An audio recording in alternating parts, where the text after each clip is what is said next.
าสาธุเกติกังพระองค์บุพังสินามหังติกลตังปโยชนาไกมังวัตีกัมมังมโนกัมมังสัมมาจญตุเทวาธนาทานัตมิยาคัตปนาคาติจตาสติเกยังบดิลตาสาธุสุนัตุสตโตเยเทวาดูอาเทปดาจักเราตะวันยังยายหมักพ่อในคนจุลมคุคือคนสมจันสมจันทาในนามสุดาวันสมจันทาในเมื่อเด็กวันเด็กทีเด็กเดียวเด็กก็ขาดเธอถูกลูกค้าทำงานชีวิตพยา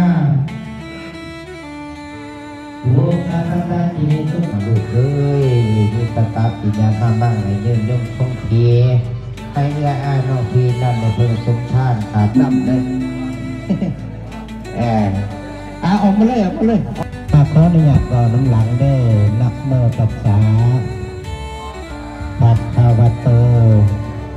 อะระหะโตสัมมาสัมพุทธัสสะนะโมนิพพานังปาระมังสุขังนิพพานะ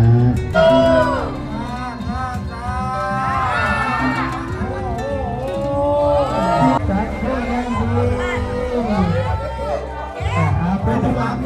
ปทางหลังเลยเด้อสามรอบเด้อที่สามเด้อจนมาเลยดูหลานมาเลยโอ้ยโบราณเหนือนี่ก็ดูนะเต้นเลยเต้นดังเอาเรื่องดังเป็นมือพกตัวเด้อ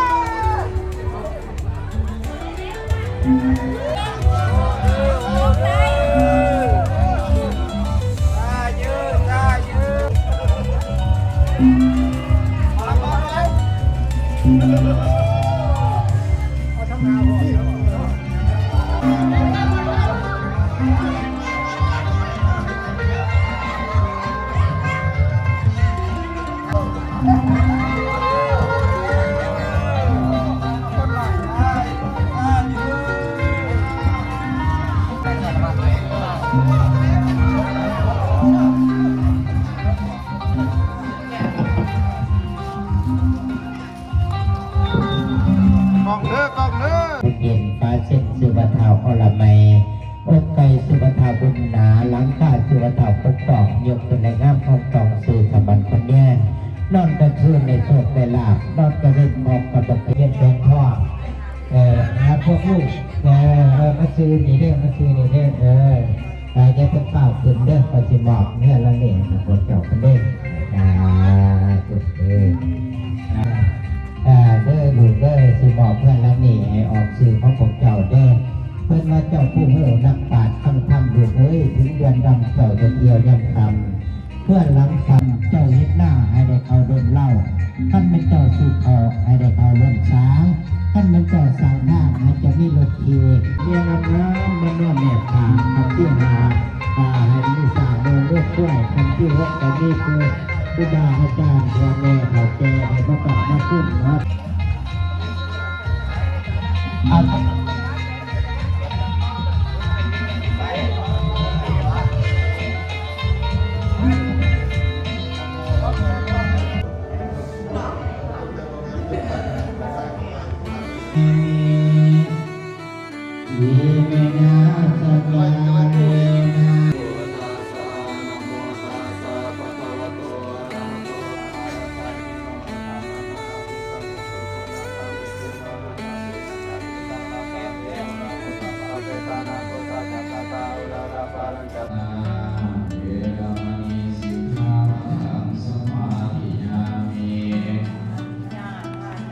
สิกขาปะทังสมาธิยามิ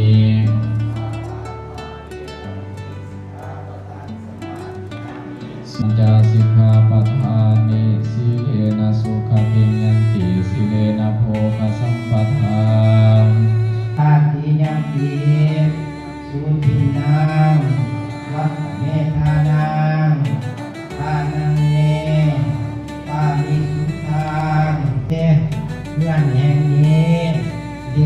งนี้พร้อมด้วยในเจ้าธรณีเจ้ากรรมนายเวรสรรพสัตว์ทั้งหลายขอให้พวกเขาเหล่านั้นจงได้หาบอย่างนี้มาเลย